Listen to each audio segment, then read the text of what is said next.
So, saan nagagamit nga yung MOOE? Kasi MOE stands for Maintenance and Yes. Other Operating Expenses. So, doon dapat yun nagagastos sa Oo. pag-maintain Saan ginagamit? ng mga studio, ng mga bubong, ng mga aircon, ng mga Oo. kubeta, etc. Mukhang hindi ginagamit But sa hindi MOE. nagagamit. Baka nagagamit sa bulsa. I'm giving you the answer Oo. na, Madam President. It Yes. went to corruption. Marami ng Pangsweldo raw ng tao. even during my time I was there, nagkaroon ng bulong-bulungan na malakas talaga talamak ang korupsyon sa PTB4. Okay? Even before, up to now. Yan po ay parking lot. Nung ako po ay reporter pa lang dyan, rookie reporter, ganun na po yung itsura ng parking lot. Walang pinagbago. Ganun po talaga. Buhol-buhol yung mga sasakyan. At ito po, ni-renovate, pero hindi po ni-utilize. Ginawa pong parang bodega. Ayan oh. Ginastusan po yan ng milyones. Tapos ano itsura? Tinambakan lang po, ginawang bodega. Ayan po, nakita niyo po, yung mga silya nakatali sa cabinet. Bakit po nakatali? Kasi nga po, pag ikaw ay na-late, agawin yung silya mo. Wala ka ng silya, upo ka ng sa sahig. Ayan po, tumutulo yung bubong pag umuulan. Yan, waterproofing, butas-butas. Ang daming daga, ang daming ipis. Ang ginagawa po ng mga GM at chairman ng PTB4 ng mga nakaraang administrasyon para hindi po ma-address yan. May leak po sa hallway. Ayan po yung kubeta, oh. Tinalian, nakatali. Dahil kung hindi, mahulog po yan. Ayan po yung tubig. Sasahod ka ng tubig dyan. Pag minas-malas ka, kalawang at baka magtitanong ka pa. And then, ayan po, yung kusina at ayan. Ayan. Sa upuan po sila nagluluto. And the present? I'm not done yet, Madam Sponsor. So, show the pictures of the present. Yan, 2022, 2025, ayan. Wala pa rin pagbabago, Madam Sponsor. Since 2022, I brought that issue up here. Wala. Yung nasa kanan, ayan pa rin po. Walang pagbabago despite the fact that they promised to me that they'll do something about it, but they did not. Ayan. Okay, yung CR na dating ganon, ngayon sinara na. Imbis na i-repair yung CR na dating nakatali, isinara. Ngayon, yung mga studio na ginawang bodega na nangako sila sa akin na improve nila, paggawa nila, sinara. Yun ang ginawa nilang remedyo na yung napansin kong mga sira-sirang mga gamit o bagay sa facilities ng PTB4. Mga facilities nila doon. Ayan. Oh. Yan yung mga bago. Pinagsasara lang. Ampaw. Ayan. Mga sasakyan, nakatenga. Hindi nagagamit. OV ban. 4 na OV ban na hindi nagagamit at wala atang pang-rehistro. Okay. Mga aircon, tumutulo. Mga kisame, tumutulo. Ang daming daga, ang daga raw, sinlaki ng pusa. Ang ipis, sinlaki ng rabbit. Damn. Pero just look at that. 2025 yan, just look at that. Yeah. Why? Madam Sponsor, Mr. Mr. President. President, a subsidy of 136 million, they have negative 375 million loss, right? Is that correct? Oh gods, they're really operating on a loss. Senator Raffy Tulfo is recognized. Thank you, Mr. President. I only have one and only concern with PCO, and it pertains to some issues regarding PTB4. Hindi na po lingid sa marami na nag-umpisa po ang aking karera bilang isang broadcaster sa PTB4. I started as a reporter and then got promoted as a newscaster. And then after that, as they say, the rest is history. So in short, napakalaking utang na loob ko po sa PTB4. That's why PTB4 has all my love and respect. except for some people that runs PTB4. Binalasubas at binaboy ang PTB4. Hindi inalagaan. Inaapi yung mga empleyado. And of course, I'm not gonna fault the newly appointed Secretary PCO kasi hindi niya time yon. And for me, and I believe he's a good choice for that position. Congratulations. Now, ang issue ko muna, number one, mamaya mo ng video, ay doon sa mga empleyado ng PTB4 na out of 700 employees during the last budget hearing, I raised this concern or issue already. Bakit hanggang ngayon napakarami pa rin mga talent o COS na mga reporter at cameramen when in fact every single day sila po ay nagtatrabaho doon at marami sa kanila ay halos mag-retire na lang, hindi pa rin nakakatikim na wing regular. So Madam Sponsor, bakit hindi po natupad yung pangako sa akin noon na they'll do their best na dahan-dahan i-regularize ang maraming mga cameramen? Ang iba sa kanila, inabutan ko pa, mag-retire na lang. Hanggang ngayon, sila ay contract of service pa rin o talent. Gaya po ninyo, Mr. President, isa sa mga una nung lumang panahon, ako nagsimula sa PTV4. Bagamat hindi yan yung nauna kong TV station, pero 1982 or 83 ako nagsimula doon. Anong taon ba kayo nagsimula doon? Late 90s. Late Madam 90s. Sponsor. Nauna ako ng isa't kalahating dekada sa inyo. After RPN9, I would consider PTV4. At the time, it was called MBS4 in the martial law years with my program called Business Talks way back then. And I value the learnings I had in that station. Sa panahon po nila Ed Finlan and Ronnie Nathaniels.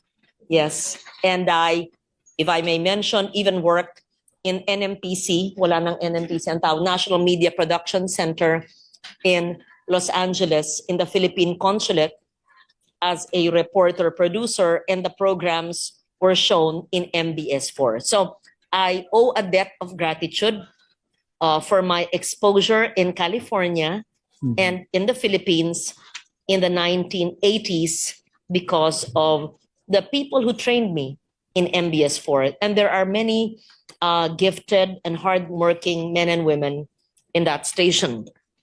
Tungkol po sa inyong tanong na bakit marami pa rin contract of service.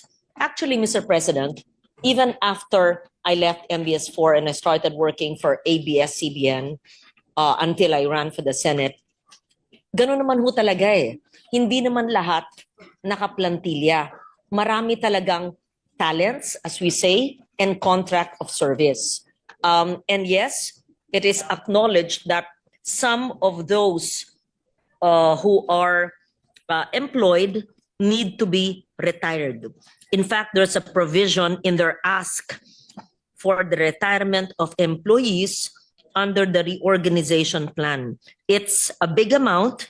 It's 160,565,685.96. I admit this is not in the committee report. Are we sure it's not? Because what I placed in the committee report was the retirement of the IBC 13 employees. For some reason, this was not mentioned in the hearing. It was? Oh, okay. So we can propose an amendment for PTV4, same with IBC 13. But this doesn't fulfill the answers to your question, bakit hindi pa lahat ay nakaplantilla. First, we need the funds to provide the retirement. Okay, and that's a big amount. Then there are so many needs. The rehabilitation of the main building, the facilities, the modernization, digital upgrading. Because it is government, sila po'y umaasa lamang maliban sa sariling generated income, which is very limited, and they need to ask government for subsidies. And but even the private corporations, I think you know that not everybody's plantilla. In fact, sa makeup artist, sa mga talent, sa mga reporters, ang dami dyan, dekada na, pero talent pa rin sila. Alam po natin yun. Nanggaling po tayo doon. Hindi naman lahat at marami talaga sa industriya natin ay hindi plantilla officers and workers, kung hindi mga talent. Siguro, meron din mga trabaho sa ibang mga lugar. I'm not trying to justify it, but I would assume it's the limited resources and the nature of the industry. Pero, Madam Sponsor, Mr. President, merong 540 unfilled positions ngayon sa PTB4, if I'm not mistaken. Correct me if I'm wrong. So, ba't hindi pa natin pamigay yung 540 unfilled positions? Gawin nating regular plantilla, yung marami dyan na mga COS. Mr. President, tinanong ko po ang bagong head ng PTV4, sa kanyang kaalaman po ay walang 540 plantilla positions. Are you sure? And they're waiting for the reorganization because the GCG has approved the PTV reorganization, awaiting the go signal from GCG. They had their budget yesterday to proceed with the implementation, which is also the placement of employees for the approved plantilla positions. So in short, bakit po sila mag-a-approve ng mga plantilla positions ngayon, may nakabinbin o pending po sa GCG ng reorganization. So I think the way to do it, if I may, would be to retire those who need to be retired, to pay them legally, correctly, and then those who are there, you assess who has the capacity, capability to be deserving of plantilla Yes. positions. Thank you. And those naman who want to sideline others and just be talents can be talents. Thank you, Madam Sponsor. Yes. Now, yung 540 positions, unfilled positions, yung pala ay isinabit pa lang sa NEP. So, isusuportahan ko yun, kasama ka, na para mapagbigyan, na para itong 540 positions ay mabigyan ng budget. Nang sa gayon, marami sa mga COS pa rin na pagkatagal-tagal ng panahon, ng mga trabaho sa PTV4, especially yung mga cameramen, etc., ay maging regular na. I think tama. Yun yung gusto kong mangyari. Mr. President, Okay. kung ito po ay nasa NEP, dinatanong ko po magkano yung total yan sa NEP. Pero Mr. President, 540 unfilled positions yeah, ang but how much would isinumiti. that be? There must be a commensurate number because that would be different. Kasi ganito po. So dapat Kung- ipaglaban natin Opo, na check nyo ma-approvehan kung to. magkano yung total 540. Kasi kung i-approve po natin sa GAA, ito pong total amount ng 540 plantilla positions, kung hindi pa po na-approve ng GCG ang kanilang reorganization. So, mabobloat po sila. Nandyan po yung mga dapat iretiro. Yung priority yata natin ay dapat bayaran muna yung re-retiro, tapos i-fill up na nila yung available plantilla para bayaran. So siguro sa kanilang NEP 2027, dun dapat iligay. No, this is NEP 2026, magiging GAA 26. It should be in your NEP 2027. So in short, Madam, Unless you will amend it and I will agree. Then Kaya let's- magkano po ang inyong gustong dagdagin? then let's do it. Dagdagan. Then let's talk to DBM and let's talk So, magkano to yun? PTB4. Kasi nga, these people sa PTB4, sila yung nasa front line na para mag-disseminate na proper information coming from the government. You know, so, at marami sa kanila talaga ay mga hardworking because I've worked with these people sa PTB4 and I know how diligently they do their jobs. Pero dapat naman makompensate sila sa pamagitan ng making them regular. Nang sa gayon magkaroon silang benefits. Sa ngayon kasi, I'll give you an example. Kasi kung hindi natin i-regularize itong mga taga PTB4, marami sa kanila na pag may mga sakit yung mga anak, alam ng mga politiko, lalapit. oh, balita ko, may sakit palang anak kong, balita ko, may problema kang ganito. And then there's that possibility na makikipag-transaksyon itong mga reporters sa mga politiko because they are not being paid enough. They don't have enough benefits to cover their needs. Whereas kung sila ay regular, then hindi na kailangan pa silang lapitan ng mga politiko para mag-offer ng kung ano-ano. In that case, kailangan talaga maging maayos yung compensation nila, mga benefits nila, nang sa gayon, tataas yung quality standard ng paninilbihan ng mga reporters and cameraman ng PTV4. Sang-ayon po ako sa inyo, sa mga benepisyo na dapat para sa ating mga government workers, especially in our government station. But just for your info po, ay yung subsidy ng ating GOCC na PTV4 ay buo. That's 136 million. Is this million? Million, right? Yeah. 764,000. It's a subsidy because it's a GOCC. And I'm sorry, I cannot find the 540 plantilla positions in this subsidy because it just indicates it's a subsidy for the 2026. But I agree with you that the plantilla positions must be made available, must be funded when the time comes, when the GCG has approved its organization plan, so that we can first retire those who need to be retired and pay them with a commensurate budget. Okay. Sige, Madam Sponsor, like I said earlier, pagtutulungan natin na para itong 540 unfilled positions na nilagay sa NEP, i-request ay maaprubahan, mabudgetan. Ang sa gayon, marami yung mga unfilled positions, yung mga COS na years and years na nag-work sa PTV4, especially itong mga cameramen, makatikim naman sila maging regular. Okay? Okay na tayo dyan. Tapos na tayo dyan. Now, pangalawa, ba't pating gaw-gaw nandito? Starch. Ito. Almilor? Almilor. Meron daw empleyado sa PTV4 na Almilor. Hindi lang na-mention pangalan. Ito si Almilor.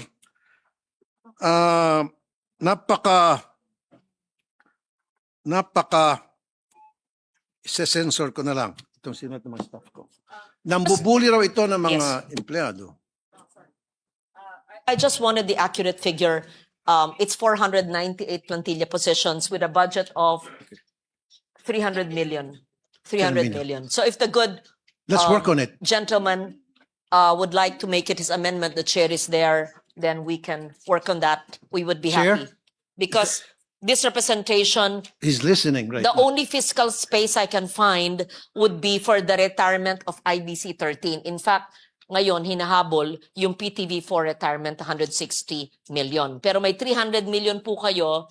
Yung retirement sa IBC 13 kasi di ba nag-take over na yung private entity? Yes, so meron pang hindi nababayaran nga. Pero na di ba mga- nasa contract dapat ang magbabayad na noon mga retirement na hindi nabayaran dati? Hindi, i-absorb tayo po, na ng gobyerno po. gobyerno Kasi pa rin? matagal Okay. na po yun na hindi nabayaran. Tapos Okay. meron 160 na hindi ko po nasama sa committee report. Pero kung meron 300 million, more or less, na 490 plantilla, if you'd like to fill it, I'll be more than happy to support you. Thank you very Pero much. you find the source of cut. I'll do just that. Maybe we'll have to talk to the finance chairman and who's texting and listening to us while texting at the same time. And I know he can hear us, Madam Sponsor, Mr. President. Isang flood control lang yan. Covered na yan. O, di ba? O, nag-thumbs up ata si chair, finance chair. Anyway, let's discuss on that issue at hopefully siguro we can find a middle ground na one way or the other mapatupad ito, Madam Sponsor. Okay, thank you. Now, Mr. President, meron bang empleyado na ang pang-apelyido ay Almilor sa PTV4, Madam Sponsor? You say the name again, please. Almilor. Melor. Ayan po. Dominic. Okay yan, sino? Okay. Okay. Meron. And who is this guy and what is his position? Kasi ang dami ng reklamo against him, nakarating na pati sa RTIA, pati dito sa Senate, saksakan daw ng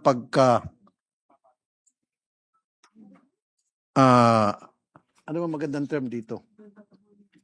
Ano? Okay. Kasi hindi magandang term. Okay. Saksakan daw ng pagkabuli nito. Binubuli daw lahat ng mga empleyado. Sa konting kasalanan, nagagalit, naninigaw, etc. etc. At nangaharas, verbal abuse, etc. Anyway, mga female reporters, writers, producers, etc. Wala naman siguro magsusumbong kung walang ginagawa itong si Mr. Almilor. So the fact that many employees from PTB4, Madam Sponsor, Mr. President, did come to my office to complain, well, that means there's something really wrong with this guy, Almilor. Whatever he's doing, then it is not something na nagugustuhan ng mga tao kaya siya sinusumbong.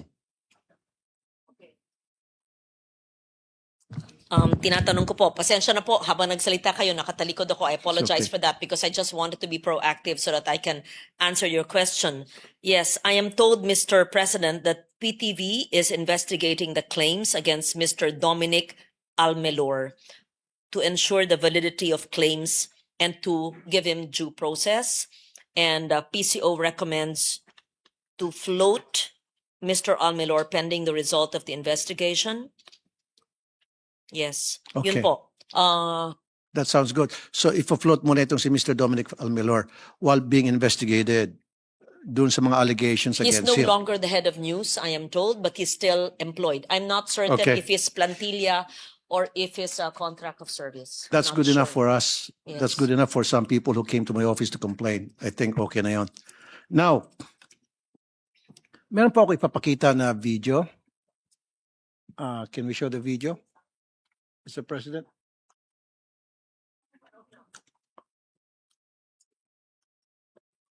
Yung before and after. Tingnan niyo po kung ma-recognize niyo po kayo mga taga-OPS. Yan po ay parking lot. Nung ako po ay reporter pa lang dyan, rookie reporter, ganun na po yung itsura ng parking lot. Walang pinagbago. Ganun po talaga. Buhol-buhol yung mga sasakyan. At ito po, ni-renovate pero hindi po ni-utilize. Ginawa pong parang bodega. Ayan oh. Ginasusan po yan ng milyones. Tapos ano itsura? Tinambakan lang po, ginawang bodega. Ayan po, nakita niyo po, yung mga silya nakatali sa cabinet. Bakit po nakatali? Kasi nga po, pag ikaw ay na-late, aagawin yung silya mo. Wala ka ng silya, upo ka ng sa sahig. Ayan po, tumutulo yung bubong pag umuulan. Yan, waterproofing, butas-butas. Ang daming daga, ang daming ipis. Yung ginagawa po ng mga GM at chairman ng PTV4 ng mga nakaraang administrasyon para hindi po ma-address yan. May leak po sa hallway. Ayan po yung kubeta, oh. Tinalian, nakatali. Dahil kung hindi, mahulog po yan. Ayan po yung tubig. Sasahod ka ng tubig dyan. Pag minas-malas ka, kalawang at baka magtitanong ka pa. And then, ayan po, yung kusina at ayan. Ayan. Sa upuan po sila nagluluto. And the present? I'm not done yet, Madam Sponsor. So, show the pictures of the present. Yan, 2022, 2025, ayan. Wala pa rin pagbabago, Madam Sponsor. Since 2022, I brought that issue up here. Wala. Yung nasa kanan, ayan pa rin po. Walang pagbabago despite the fact that they promised to me that they'll do something about it, but they did not. Ayan. Okay, yung CR na dating ganon, ngayon sinara na. Imbis na i-repair yung CR na dating nakatali, isinara. Ngayon, yung mga studio na ginawang bodega na nangako sila sa akin na improve nila, paggawa nila, sinara. Yun ang ginawa nilang remedyo na yung napansin kong mga sira-sirang mga gamit o bagay sa facilities ng PTV4. Mga facilities nila doon Ayan. Oh. Yan yung mga bago. Pinagsasara lang. Ampaw. Ayan. Mga sasakyan, nakatenga. Hindi nagagamit. OV ban. 4 na OV ban na hindi nagagamit at wala atang pang-rehistro. Okay. Mga aircon, tumutulo. Mga kisame, tumutulo. Ang daming daga. Ang daga raw, sinlaki ng pusa. Ang ipis, sinlaki ng rabbit. Damn. Pero just look at that. 2025 yan, just look at that. Yeah. Why? Madam Sponsor, Mr. Mr. President. President, what can I say? It's clearly mismanaged. And for the past years, no capital outlay was given by government. But even if there's none, they should use, because they're a GOCC, their own income. But I would assume they don't have any income. In fact, they're in the red. So what to do? Hopefully, under the new management, Malu, they pinpoint all the needs for rehabilitation and they use the funds for that. So we provided the subsidy, and part of the subsidy should be for basic well-being and rehabilitation. So PTV acknowledges the long-standing concerns regarding inadequate workplace conditions, deteriorating facilities, and employee welfare issues. These challenges have contributed to operational disruptions and have adversely affected day-to-day productivity and employee well-being. So I will no longer read into the record all the prepared answers here. What can I say? It's terrible. There's much to do. And I want commitment from the new management of PCO and PTV, which is, remember, a GOCC. Hindi pwedeng hingi ng hingi ng hingi. Tapos kasi ang turnover din ng head, bago ng bago. So, dapat maayos na checklist for rehabilitation to make it a humane place to work in. Yeah. May I ask, The way it looks, it should be closed down. yeah, may I ask, Wag naman, marami mawalan trabaho. Mr. President, may I just I mean, interject? lumipat really sa ibang quickly? studio, pero Is that it's not a place for human beings to live in, to work in. Okay lang, boss. Yes, Yes, the Sen. Raf, Majority Leader, go if ahead. I may just interject, we were just discussing with Senator Lacson. We were gonna ask kung meron kayong MOOE budget from government. So if there's an MOOE budget from government through the subsidy, magkano po siya? And where does it go? Because meron yan eh. There is an MOE, maintenance and operating expenses. Baka wala nang maintenance yun. OOE na lang yun. Operating expense na lang yun.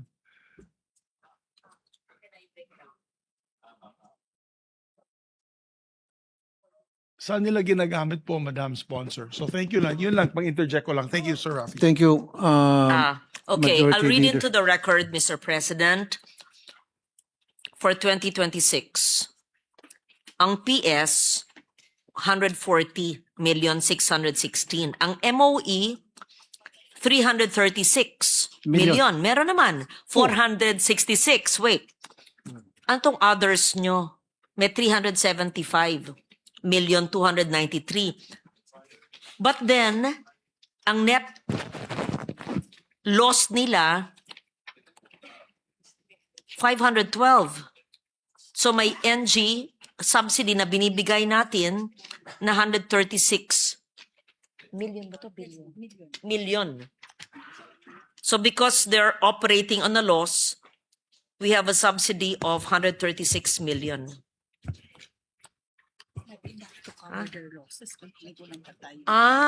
Even if we're giving a subsidy of 136 million, they have negative 375 million loss, right? Is that correct? Oh gods, they're really operating on a loss.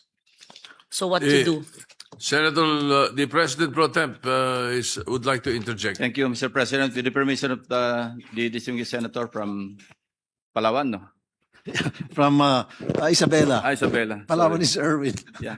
Pro Tem. Well, it is also important to know the proposed budget sa 2026. Maybe the more relevant question is, magkano yung budget in the past years?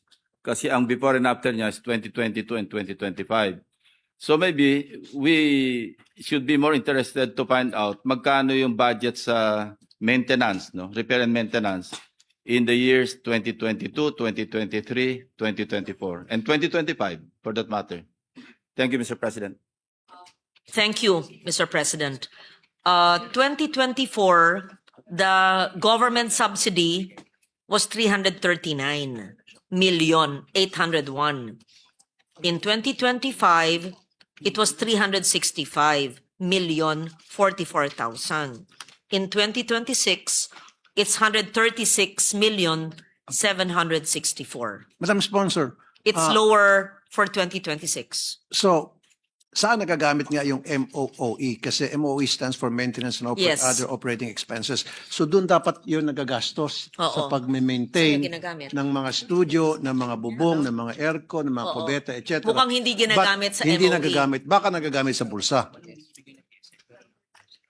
Saan nyo? Kasi MOE. That should be covered by the MOOE, Madam Sponsor. Magkano lang yan?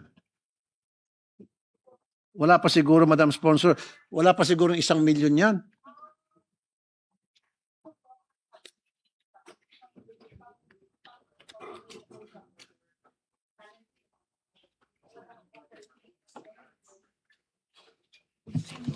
Bakit kayo walang PS?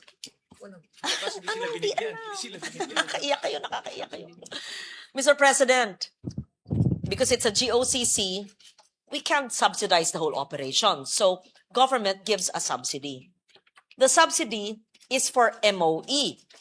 But MOE is not used for fixing those roofs and bathrooms Why not?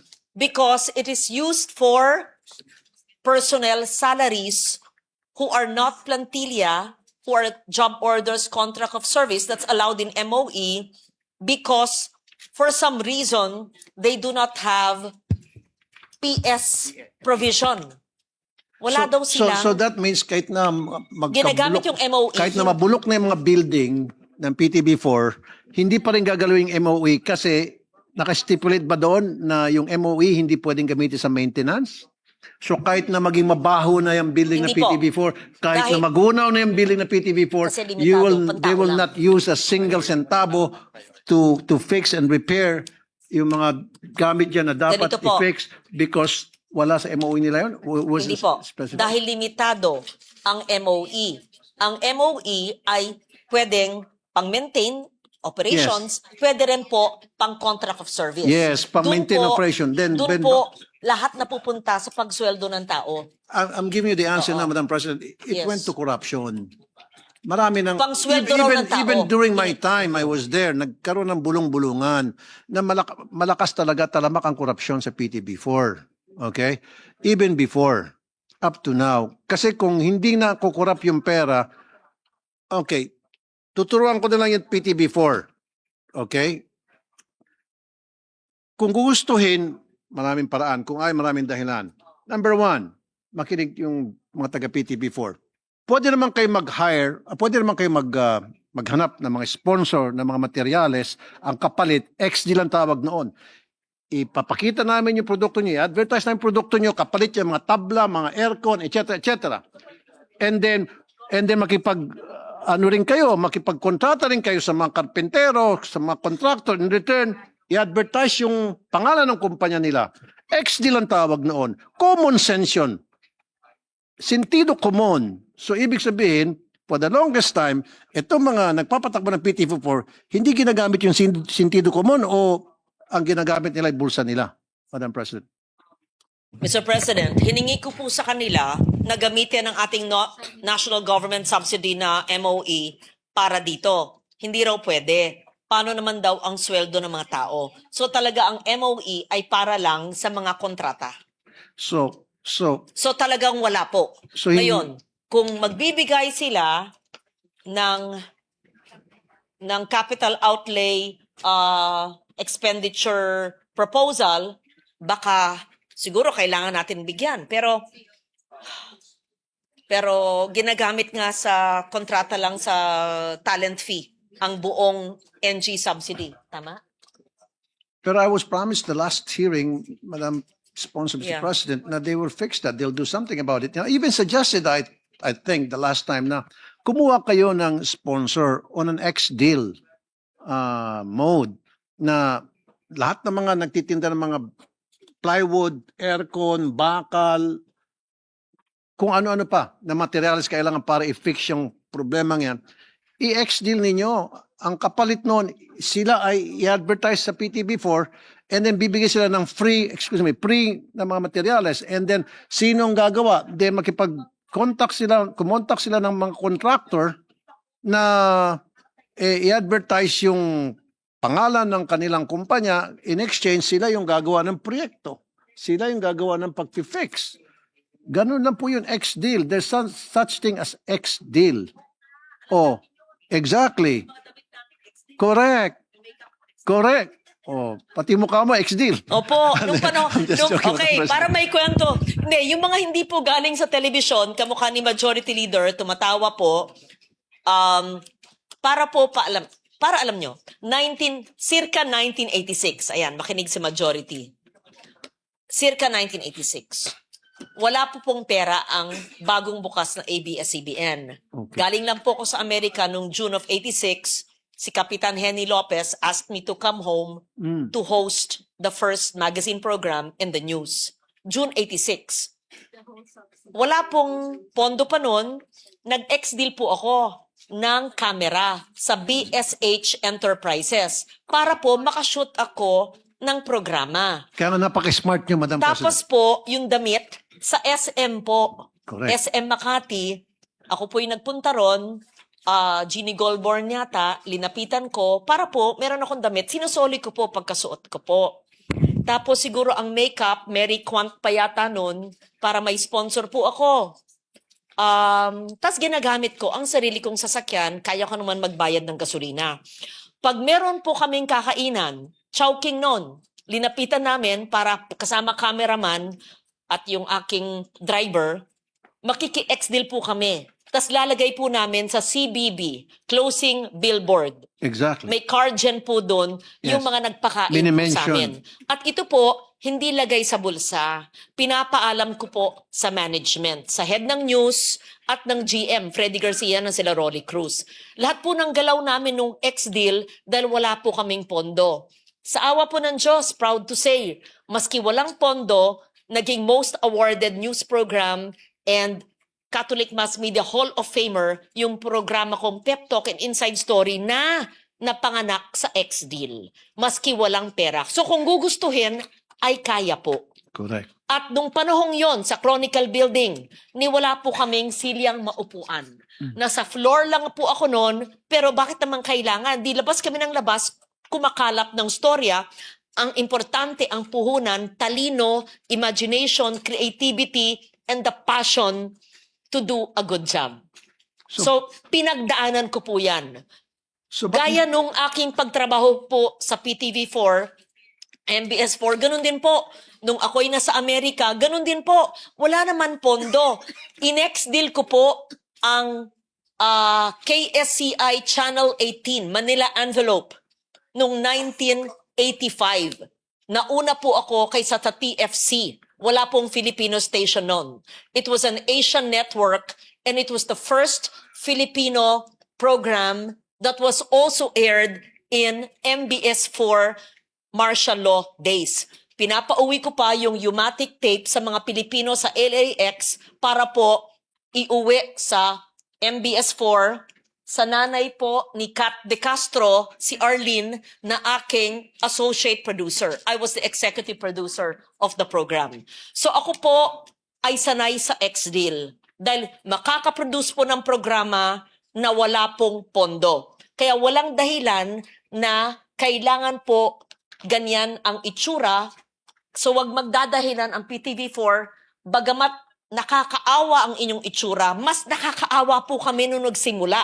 magsimula sa wala pero nakaka-produce ng magandang programa. We will help them. We will help them. Pero check mo muna natin sa legal kung legal po ang ex-deal sa panahon ngayon. Nung panahon namin, pwedeng ex-deal. Baka naman sabihin ngayon, umabuso, ine-ex-deal, hindi pala dyan gagamitin. I-check po natin sa PCO and sa legal department. Sa COA, kung pwede bang ex-deal. Diba? Iba nun eh.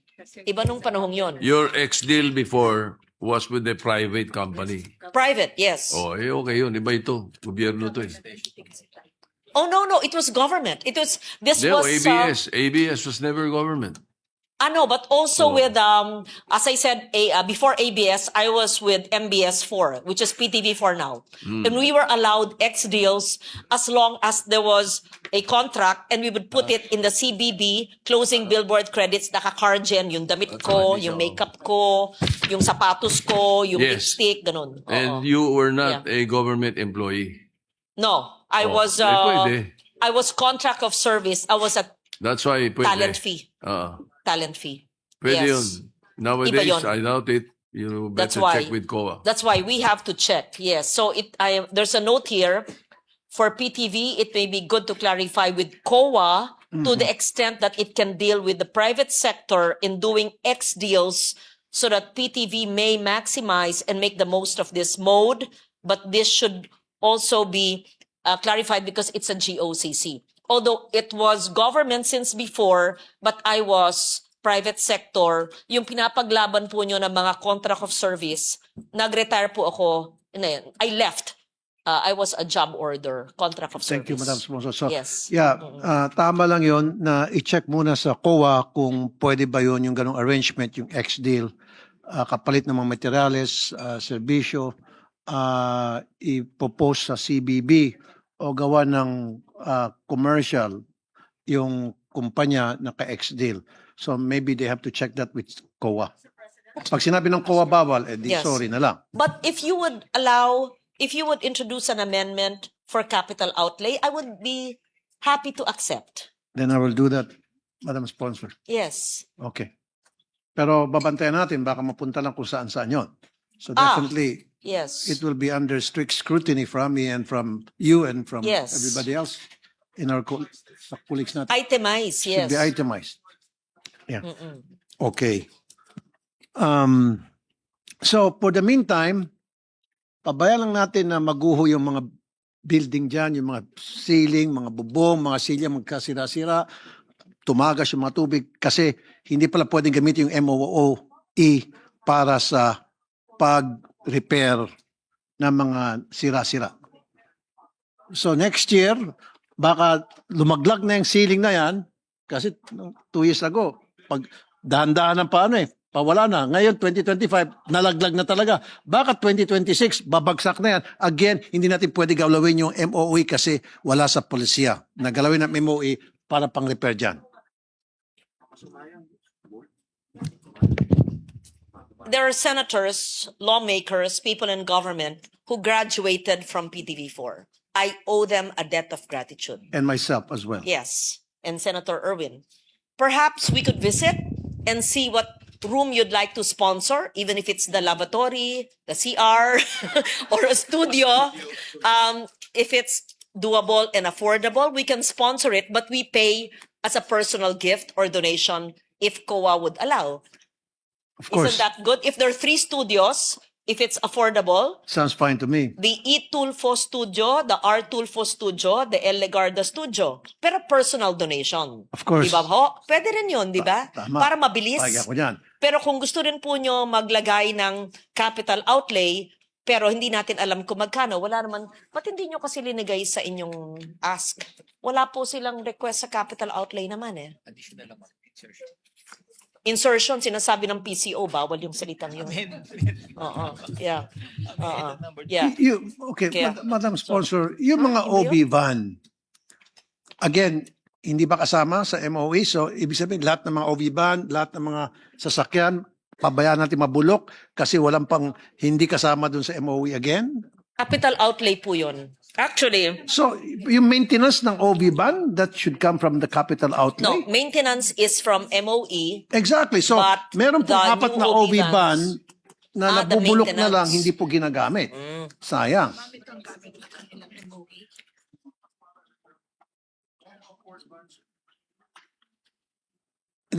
They should at least check, and then tell us how much is it to maintain, or is it better not to maintain anymore because it will cost PTB4 more money to repair it as opposed to ipatenga na lang yan, patimbang na lang sa junk shop.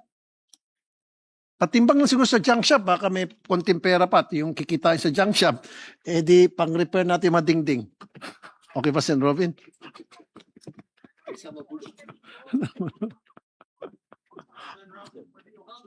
Mr. President, Ayun.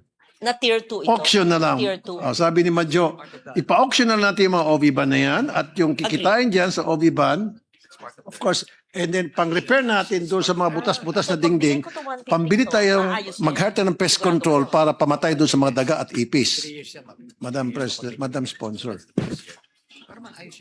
Mr. President, meron pala silang request, hindi po nasa tier 1, nasa tier 2, 158,472,000. The rehabilitation of the main building and other facilities. Give us the details of this. If you will amend it for 150, kaya nakakatakot nga. Kung sabi nyong, I'm sorry, with all due respect, if there's corruption in the system and then we give these amounts, diba? How do you cure that? Exactly. We cannot naman oversee the procurement because we're not supposed to do that. They're a GOCC. So we just have to hold them accountable for whatever increase in budget or amendments we'll put because we cannot in conscience leave it like that. Usually So- mga GM at saka yung mga chairman, So Madam if you President, want ang may to problema. amend the budget for 150 million for rehabilitation, because how do you just let it be? Hindi po binigay ng DBM wala sa tier 1 Mr. President, baka hindi naman po kailangan, Mr. President, with your permission of the two lady sponsor and gentlemen. Baka pwede naman mas maliit, like 30 million, pang-repair lang naman ng mga studios. Kasi 158, ang yung two-story classroom building is about 30 million 40 million yung three-story classroom building. So, yung 158, you can build the building with that So, if you want to repair yung area, baka mas mababa, 30, 40 million, okay na po siguro Or yan. every 20 million, I think it's more than enough. Of course. If for it's a the ceiling repairs. repair, no, not the whole building. Everything in government is inflated and overpriced. And I'll bring this up later in the ICT. Again, not the fault of the DICT now. Even the subscription of the Starlink technology in personal, I pay 20,000. In DICT, not the present one, the one previous to you, I forget the name. 54,000. So yung 20,000 sa personal, yung subscription na monthly with the same enterprise unit, 58,000 pag gobyerno. There's something with government, palaging minamahalan. Kaya takot nga ako na ibibigay natin tong 158 million, baka overpriced. If we give a part of it, at least the CRs and the basic can be improved, then we can have, if COA allows, some donations or sponsorships of people who'd like to help came from there. Then we can start with that and see first how you're able to use the funds. And we will have eagle eyes to watch in its utilization. Would you like to amend even part of this? Maybe 1/3, 50 million. If it's the body here who would like to amend it and the chair is listening, kasi how can we in conscience pass a budget and look at the bathroom and the Look at the vehicles. yeah, yes, of course. Madam Sponsor. I don't know kung meron pa ba sila talagang balak na ayusin yung mga problema dyan sa PTV4 or just let it go until sa mabulok at magmukhang kaawa-awa yung estado ng PTV4. Anyway, sabi ko, I agree with you. Make some... Dadaling ASEAN dyan sa PTV4. Pagtatawanan tayo, Madam... Nako, pupunta yung mga foreign delegates, mga foreign media. Pagtatawanan tayo, Madam Sponsor. Don't you ever do that, Madam Sponsor, Mr. President.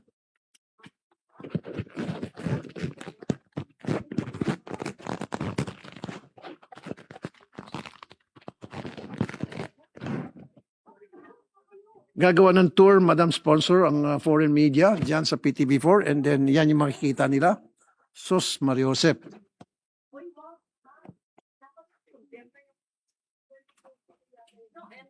President, even if you provide the budget now, the Leaders Summit is in May. And starting January, there are activities already. We can't finish it. By the time the budget will be released, maybe April, May, procurement, etc., imposible. So please, I request you, do not bring any foreign state media to your station. And the more we need OV bands, Madam Sponsor. Kasi Yes, you can yung OV operate bands, from the you can field. go live. Yeah. So ilang OV bands meron ngayon ng PTV4?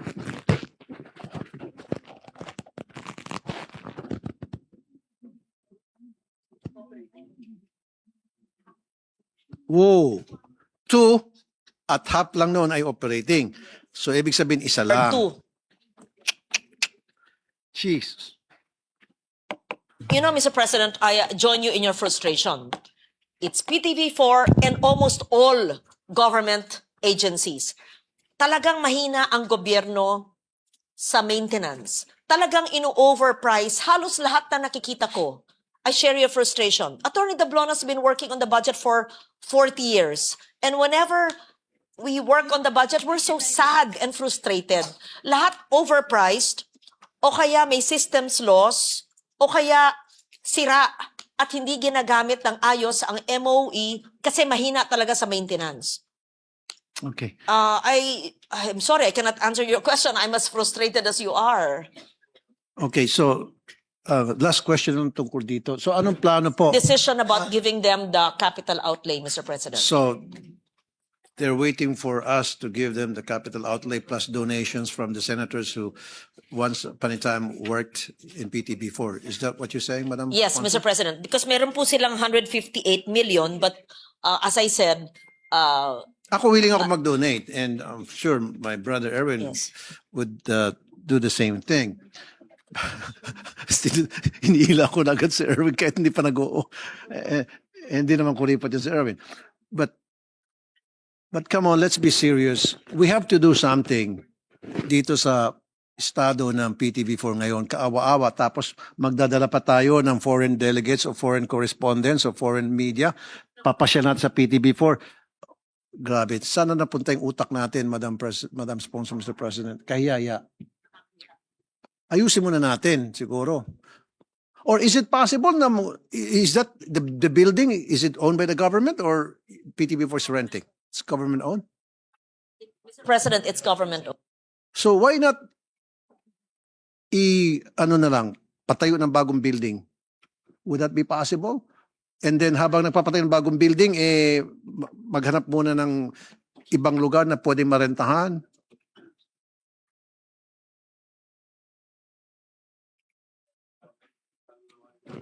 Lalo lumaking gastos. Yes. Okay, well then, bakit kasi nangako sa akin noong 2022, I was promised by the management of PTB4 at that time that they will do something about these mga sira-sira, mga dingding. They promised to me, they said, don't worry, then sa next hearing, ayos na yan. Hanggang ngayon, hindi pa rin naayos. Yan na lang yung dingding na yan, yung bubong, Madam Sponsor. Wala pa sigurong 10,000 yan. Wala pa siguro kung ako kukuha ng kontrakto, sarili ko, maghanap ako. Malaki na siguro yung 200,000. Yung mga nakita niyo pictures. Kung hindi nyo kaya, sige, ako na lang mismo mag-volunteer. Ako na papaayos niya kung hindi kaya ng PTB. Pero make sure, wala akong mababalitaan na korupsyon na may mga darating na pera dyan. May karapatan ako na kastiguhin kung sino man yung nangungurako dyan sa PTB4.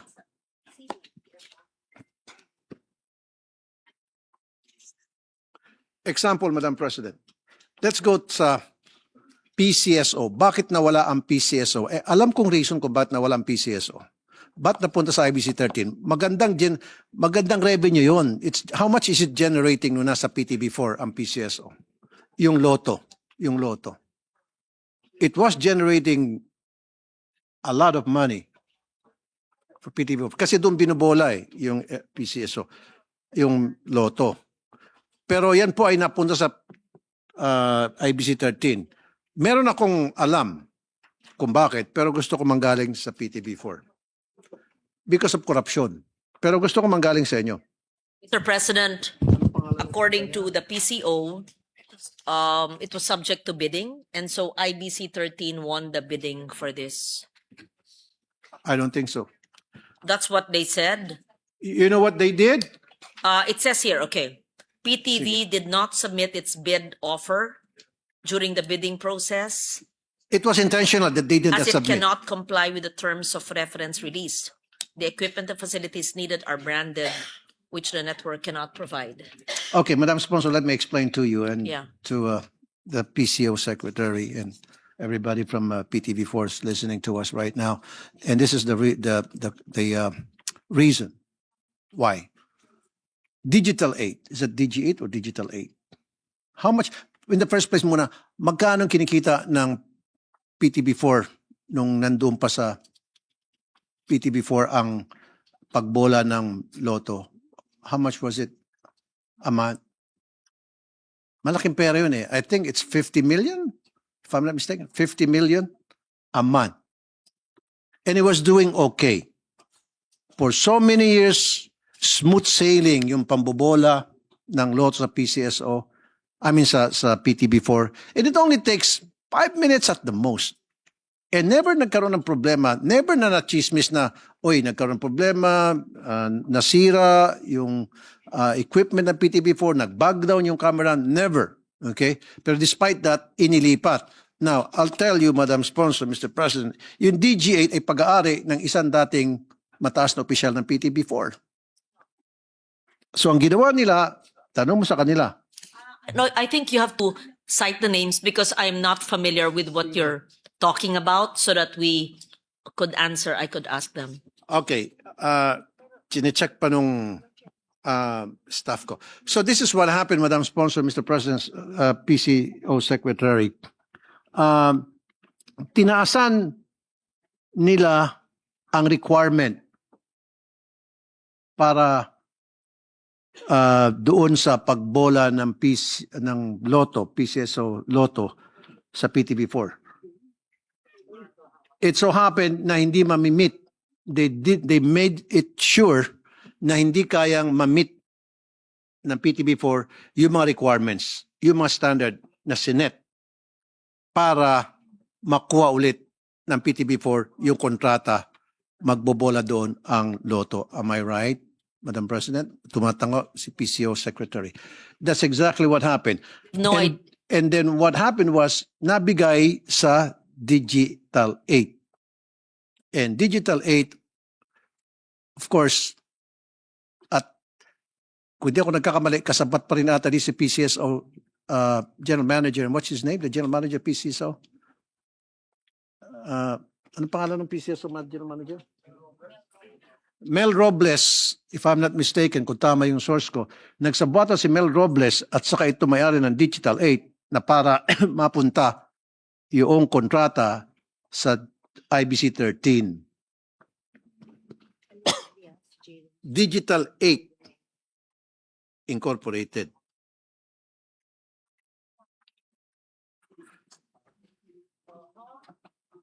So that has to be I am not investigated. familiar with that, Mr. President. Kailangan imbestigahan po yun. Kasi PCO. sayang po yung 50 million, Madam Sponsor. Sayang yung perang nawala. Yung 50 million na sana yon, pwede nang pang-repair doon sa mga gibagibang mga bubong, kubeta.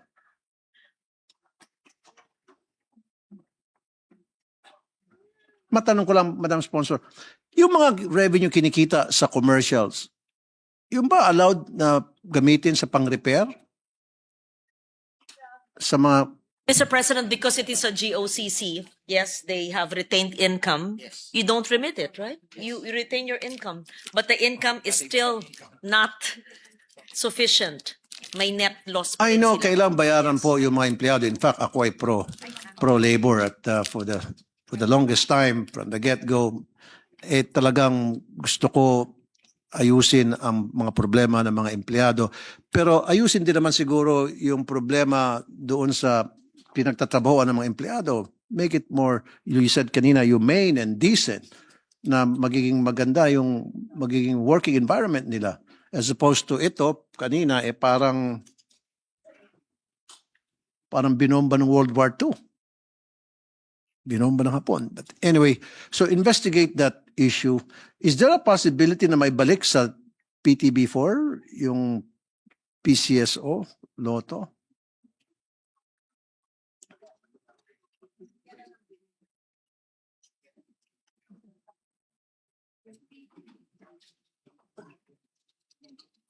End of the year, so that's next month. There's bidding, right? Kasi wala naman nandun yung official na PTV4, because the they say- Digital 8 Incorporated allegedly owned by isang mataas na opisyal sa PTB4 at that time, Digital 8. So since he's no longer there, he's no longer working there, or she or he no longer working there, so maybe pwede siguro bawiin ng PTB4 yung contract na maibalik sa kanila yung pagbola ng Lotto. Hindi naman kasi nagkaroon ng problema doon yung pagbobola ng Lotto, never na nagsira yung camera, nag-brown out, wala talaga from the start. Gumawa lang ng racket, remedyo, yung isa o dalawang opisyal sa PTB4 para makuha yung kontrata ng kanilang kumpanya at may transfer sa IBC 13 at pakikipagsabuatan di umano ni Mr. Mel Robles. I'm sorry, I'm not familiar. Si Mel With- Robles ang tinaguri No, ang Mr. Magician. No, I Ng know Lotto. PCSO GM, no? Or Chair Robles. Mel. I'm not familiar with the incidences or the instances or the issues that Your Honor is telling us now. Malu, you should be familiar with this, and I am told that they will bid by December. which is December, a few weeks okay. from now. And let's see where that Then takes them. bantayan po natin. Sayang naman yung 50 million. Pang-repair pa sana yun ng mga sira-sirang mga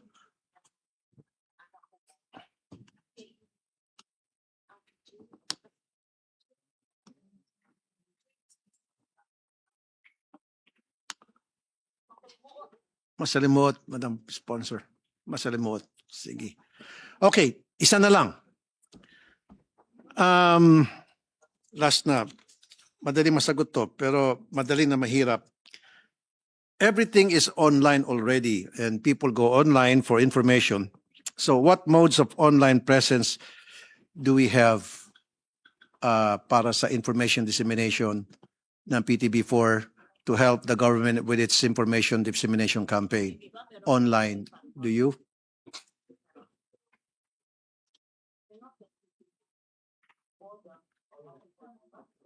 Kasi last time nagkakarong spelling pa, kuminsan mali-mali pa. Nung panahon na previous administration pa yon, hindi itong present. I am told, Mr. President, that PTV4 and all agencies, including Philippine Information Agency, all have digital presence, Okay. online platform. I think you can do better. I mean, I honestly think they can do much better. Yeah. But you have, PTV4 is online, right? So it's not just, yeah, not just on air, but you have online presence. Yeah. We can watch your shows on Facebook. Mm-mm. Oh, meron kayong following na 2.39 million sa YouTube, which is good. That's good enough. 2.39 million sa YouTube and 6 million sa PTB4. I mean sa Facebook, which is good. Now, ito na yung follow-up question dyan. Ito may mga lumabas na mga haka-haka. In fact, nasulat pa to sa isang column and then may mga tumawag talaga sa akin personally and talk to me over the phone about, ito wala pa si bagong secretary may nawalang 50 million ninakaw.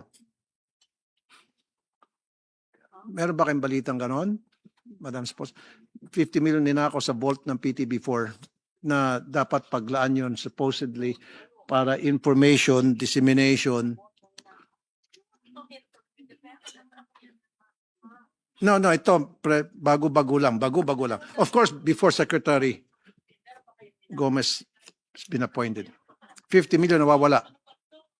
Pero may mga chismis para sa vlogger daw, pero chismis lang yon. Yung sa akin naman, gusto ko lang malaman kung meron talagang nawalang 50 million sa vault ng PTB4 na may nagnakaw kasi paalis na sila, pinitik Or PTV? sa PTB yata. Sa PCO na pala. Nakita ko yun in PCO, sa blind sorry. item or something. Yun na, yun last na lang. PCO had Well, Gomez before does his not time. know. No, he doesn't know And are anything you about that. familiar with it? Pero nababalitaan niyo po yung ganon. Siyempre, I taga-roon read it kayo, somewhere. nababalitaan niyo yun. Yes. Okay. So may katotohanan po? Wala.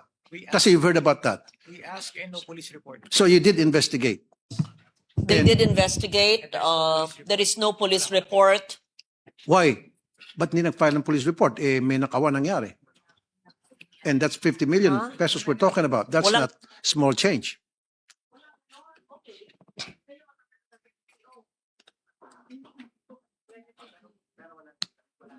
Kaya nga walang police report. Bago lang si Mr. Gomez. Yung mga iba po, matagal na daw sa PCO nandyan. Wala daw ganun nangyari. Wala. Okay. I cannot defend, this will go on record as me defending their budget. Okay. Maybe in 10, 20 years, people will read it. I just want to make it clear. I was tasked to defend the PCO and attached agencies budget. But all these controversies and issues that Your Honor are telling us now, I have no knowledge, so I cannot adequately answer you. Just so that, because, it will come out only in fine print in generations to come. Baka sabihin nila, ang dami naman kontrobersya sa mga ahensyang dinedefend ni Senator Legarda para lang maliwanag po. Oo. Thank you. So I cannot answer you Okay. because I don't have personal knowledge, and even the chair now, Mr. Gomez, has no idea. Okay. Yes, So at but least- I've read that online. So there's a denial. Yun lang importante. So hindi nangyari yon. Yeah. Para maliwanag. Okay. I'm not sure na hindi nangyari. Okay. Maaring nangyari, pero hindi po alam nila ngayon. And what's important to me, yung sinabi ni Secretary Gomez, narinig ko kanina, overheard him saying na it is being investigated. So, wala pang result sa ginagawang investigation, Madam Sponsor. It is being investigated if there is truth to these allegations na when in fact there was this 50 million pesos that was stolen from a vault in the PCO office. At least it's being investigated. So can you give us the result of the investigation once the result comes out? Okay, that's all. All of them say they're not familiar with it. They just saw it online. That's all I can tell you, Mr. President. I also read it online. Okay. And Well, in if my you- case, it wasn't online. Some people really called me up. yes, and I think talking it about must be investigated because here we are looking for funds for PCO, for PTV, and there are funds, 50 million, which could have rehabilitated the building or paid the retirees. Precisely. Yes, Definitely. assuming Absolutely that's right. PCO funds and not Yes. personal funds. But why would anyone have 50 million personal funds there? Right. Sa loob ng isang vault. Yes. Yeah. Okay, anyway, that's all. In closing, gusto ko pong sabihin na full support po ako sa budget ng PTB4 especially kasi like I said earlier and you did say that as well na nandiyan po ako nang galing, diyan po nag-umpisa yung career ko sa broadcasting at hanggang sa ako po natanggap sa iba't ibang dyaryo at TV stations, radio stations because of my experience sa PTB4. So malaking bagay talaga ang PTB4 sa akin. I would say malaking utang na loob ko sa PTB4 dahil mahal na mahal ko. Because of that, mahal ko ang PTB4. Nanggaling tayo roon eh. So it hurts me na makita yung kung saan ako nanggaling na yun ang nag-boost ng karir ko, mukhang kaawa-awa na ngayon. At wala pa rin pagbabago. sana magkaroon ng pagbabago. Of course, I'm going to help like you suggested. Tutulong ako in my own way na gamit ko yung personal funds ko para matulungan ng PTB4. Okay. May I just That's all. summarize the amendments that Your Honor wanted to include? May I just summarize? Go ahead, May I, Madam no, Sponsor. may I, just to make sure that you were batting for the retirement, which is 160 million, Okay. right? Do you agree with that? I agree with that. And Madam second, Sponsor. the plantilla positions you were asking about, which is 300 million, Correct, Madam is Sponsor? not in the budget, but the GCG has not approved the reorganization. So may we prioritize the payment of the retirement? And I advise them to put into the NEP Mhm. the new high risk for plantilla, but it's not a NEP because it's a GOCC, but to include it in your corporate budget or your NG subsidy for 2027. And then third, for us to check with COA if they will allow X deals like we used to do 30 years ago, 20 years ago. Okay. And would you amend part of the 158 million for rehabilitation? Would Yes. you move for at least 1/3 maybe, or even 20 million for the ceilings and bathrooms, etc.? Yes, of course. What is Madam your move? Sponsor. What is the amount that Your Honor would like? Whatever PTB4 will suggest to us na sa Na tingin kaya. nila yun yung Sige, amount we- na kailangan, That's yun yung para amount naman na wag kaya. sabihin na wala Of course, tayong we have ginawa. to study about. Yes. We have to do some studies first and make some consultations with people na involved doon sa gagawa ng But pagre-repair, our etc. deadline for submission of our amendments was yesterday. So hahabulin ko po today Yes. in whatever amount you would help us decide, assuming the chair would allow us. Yes. Okay. And Kasi pangit naman pong nagdiskusyon po tayo ng mahaba, tas wala naman tayong gagawin solusyon. andito yung chair, oh. Di ba? Is yung chair ng PCO, no? Si Senator Robin Padilla, am I right? Chair of Finance, Senator Sherwin. Finance, of course, Yes. and then PCO. Okay, Baka pandapat ni Sen Robin din. sige. Public Okay. information Thank you. is Sen Robin and Sen Gatchalian. Wait, And the okay. fourth issue would be the theft occurring in PCO, The 50 which million, they are not familiar with, which they're I- still investigating. which are still supposed to investigate. Yes, Okay, that's all. Thank you, Thank you Madam very Sponsor. much Thank you, Mr. for President. Thank you. the issues that you raised, Thank Mr. you. President.